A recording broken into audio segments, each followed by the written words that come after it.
इस बार की नवरात्रा ज्यादा विशेष इसलिए है क्योंकि माँ हाथी पर बैठ के आ रही है। गज केसरी योग बना है, हाथी पर बैठ के आ रही है और हाथी पर ही बैठ के माँ का प्रस्थान है। तो इसका मतलब यह है कि धन आने के बहुत योग बनेंगे, लेकिन धन जाएगा भी बहुत, क्योंकि हाथी पर जा रही है ना माँ। तो फालतू में नहीं जाएगा, काय में जाएगा। आप प्रॉपर्टी खरीदेंगे, मकान बनाएंगे, दुकान बनाएंगे, गोल्ड सोना खरीदेंगे, कुछ और अच्छे विशेष काम करेंगे, यानी आपका धन आपके पास से जाएगा, लेकिन वो अच्छे कामों में जाएगा। बिटिया के विवाह में जाएगा, बेटे के विवाह में जाएगा। तो ये गजकेसरी जो योग है वो बड़ा अद्भुत है, और माँ हाथी पर बैठ के आ रही है, ये बहुत ज्यादा शुभ है। और पैसा आकर के कमरे में डाल दो तो उससे क्या होता है, उससे काम होने चाहिए ना। तो माँ हाथी पर ही बैठ के प्रस्थान कर रही है। इसका मतलब यह है कि आपके पास जो धन आएगा उससे आपका उत्कर्ष होगा, उससे आप प्रोग्रेस करेंगे।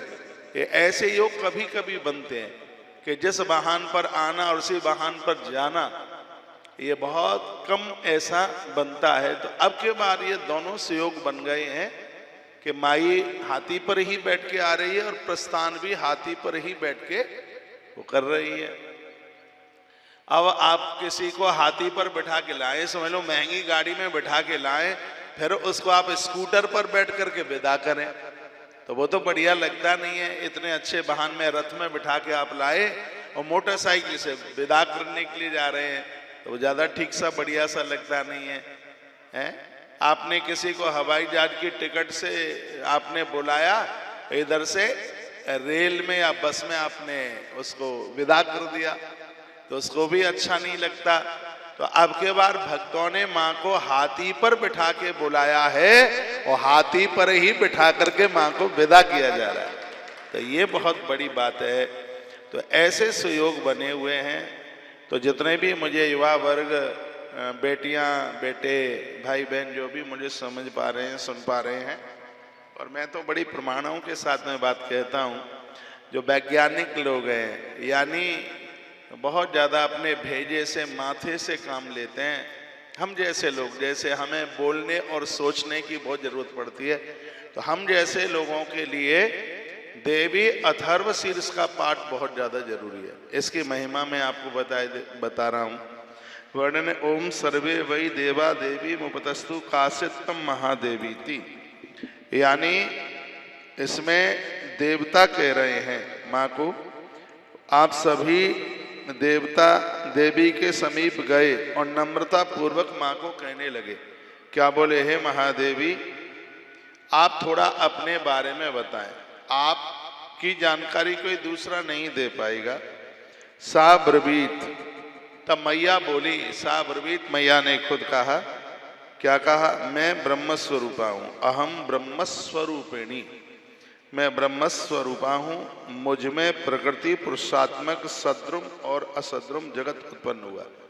यह पूरा का पूरा जगत है, टिकने वाला, मरने वाला, जो भी कुछ है, टिकने वाले देवता हैं, मरने वाले जीव हैं, तो ये सब माई से ही प्रकट हुए। अहमानंदानंद, जो आप ये कहते हैं हमें बहुत आनंद आया, हमें बहुत उत्साह हो रहा है, तो माँ कहती है वो आनंद तुम बोल रहे हो, अहमानंदानंद, ये आनंद मैं ही हूं और आनंद कुछ नहीं है, मैं ही हूं आनंद। तो इसका मतलब है कि यदि आप सकुन से, हम और आप जीना चाहते हैं, आनंद से जीना चाहते हैं, तो माँ का स्मरण आरंभ कर दो।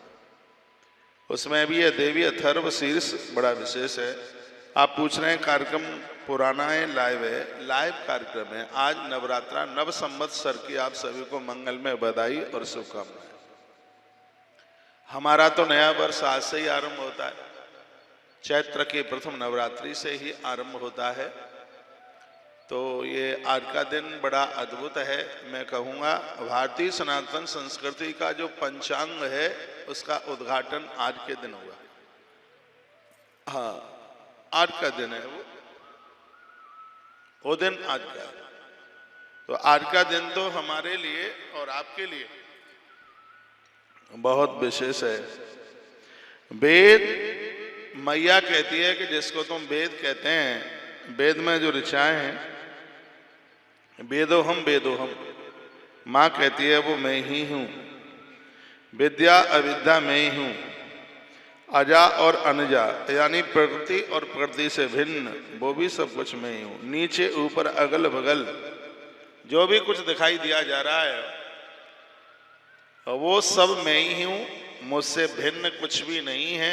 ये देवी अथर्व शीर्ष में ये कहा जा रहा है। जो मेरी पूजा नहीं करेगा वो संसार को जन्म नहीं दे पाएगा। इसका मतलब है, बिल्कुल बुरा नहीं मानिएगा, जैसे स्त्री पुरुष को संतान नहीं है, स्वयं माँ कहती है कि इन्होंने मेरी आराधना नहीं की है, इसलिए उनके वंशावली, उसकी वंशावली रुक गई है।